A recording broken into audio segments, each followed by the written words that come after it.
Repurpose, and it is Fashion Revolution Week. In honor of that, I will be making all of my videos this week about sustainability in the kawaii fashion community and what you can do to maybe be a little bit more sustainable in your day-to-day life. So a lot of people don't realize this, but the fashion industry is actually the second most polluting industry in the world, behind oil. So there's oil and there's fashion. And that's not necessarily a happy thing to think about. And it's not that you can't participate in fashion while being sustainable, there are just different ways you have to go about it. I did a poll on my Instagram a while back, and I asked you guys if you would be more interested in learning about private action that you can do in your own life versus public action, like voting, that sort of thing. Most of you are actually interested in learning about private action, things that you can do in your day-to-day life, things that you can do to feel empowered yourself. So that's what this video is going to focus on. So without further ado, let's get into the 5 things that you can do to make your kawaii fashion more sustainable.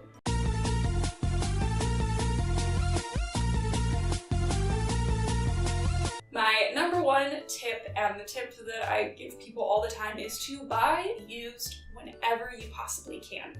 Obviously, you're not going to buy used underwear, used socks are pushing it a little bit, but when it comes to t-shirts, skirts, dresses, even fabric, if you're somebody who makes your own clothes, a lot of that can be purchased secondhand. The goal here is to create as few new things as possible. There's already so much on the earth already that we don't need to be creating a ton of new things.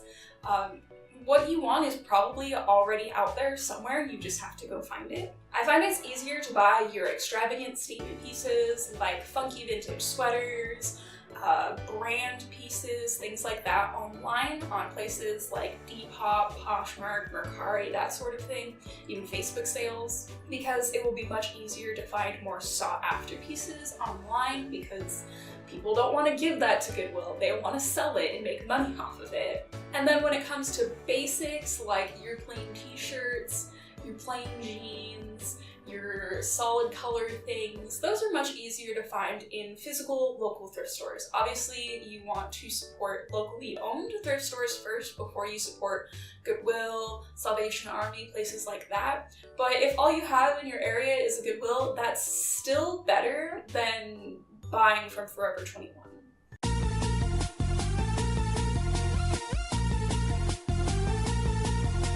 Number 2 is to repurpose what you already have.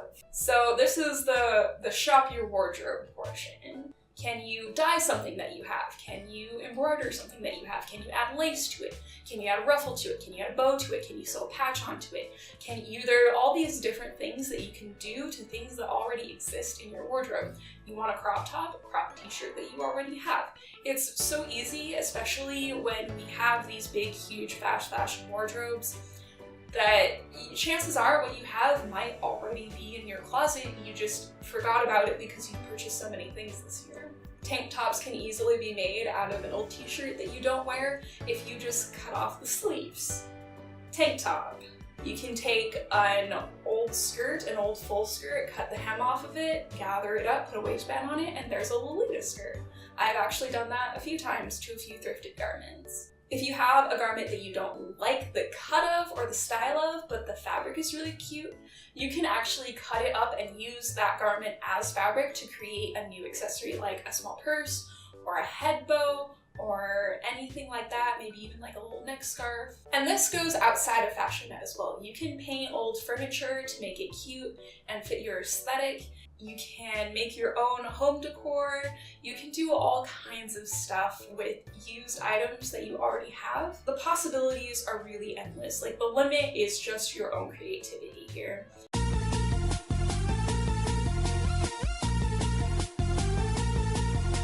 Number 3 is to curate a smaller wardrobe. I talk about curating wardrobes a lot because it has honestly made my life so much easier knowing that virtually everything I own can pair with virtually everything else that I own. Now, this is the most complicated one because you really have to know yourself and your own style to be able to do this. You really have to have a defined style. You have to define the basics of your style. You can obviously have multiple styles in one wardrobe, but it will require you to have a slightly bigger wardrobe. Also, if you have fewer objects that all work together, it gets rid of this thing called choice confusion. A lot of times when you are putting together an outfit in the morning and you see all these clothes and you're like, God, I have nothing to wear, it's because it's not that you don't have anything to wear, it's just that you have so many options that it confuses your brain. Your brain just kind of like shuts down and is like, I don't want to choose out of these 100 things. Can you give me 5 things to choose from? And if you have a smaller wardrobe, you consume less overall. If you only intend on buying 10 shirts, that's 10 shirts. That's it. Consuming less overall, even if you're consuming unethically, is better than consuming ethically at a fast pace. Even if you're buying from sustainable brands, if you buy multiple things every single month, every other week, that's still a lot of consumption, that's a lot coming in, that's a lot of pollution that's happening in the world. So if you don't have the option to necessarily buy sustainably, just buy less. And putting more thought into your purchases also means less impulse buys, which means less just general garbage in your house, which is probably a good thing. Everybody's talking about Marie Kondo and decluttering and all of that. If you buy fewer things, that's fewer things that you have to eventually get rid of and purge.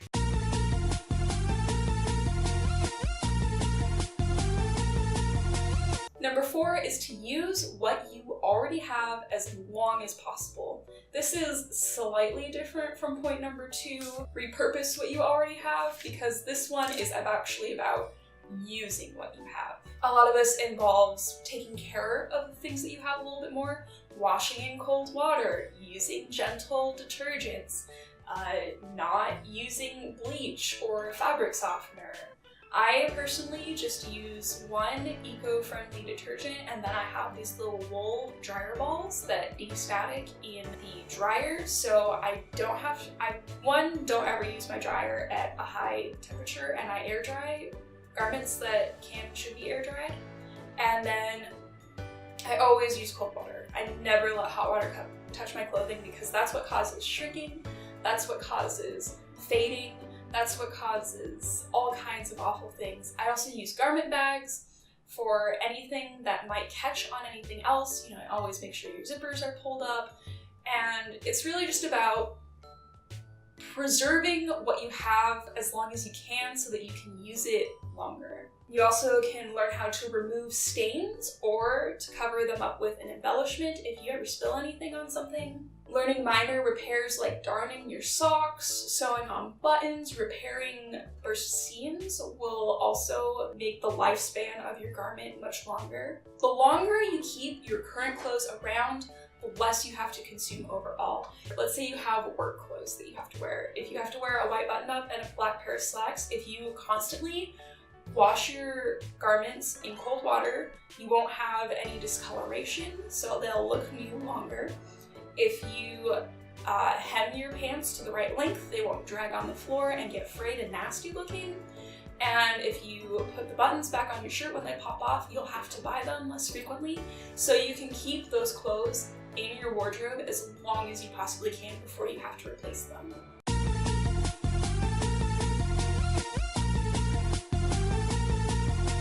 And number 5, the last on my list, is to support small businesses. If you absolutely have to buy something new, like a bra or a pair of underwear or something like that, it's much better to support a smaller business because they're not making as big of an impact as big corporations are. Whether it's a locally owned craft store or artisan accessories off of Etsy or just an independent designer, these smaller businesses will have a much lower impact on the earth. Smaller businesses also do tend to be a little bit more sustainably conscious, a little bit more ethically conscious, because they don't have as much profit to be tempted by.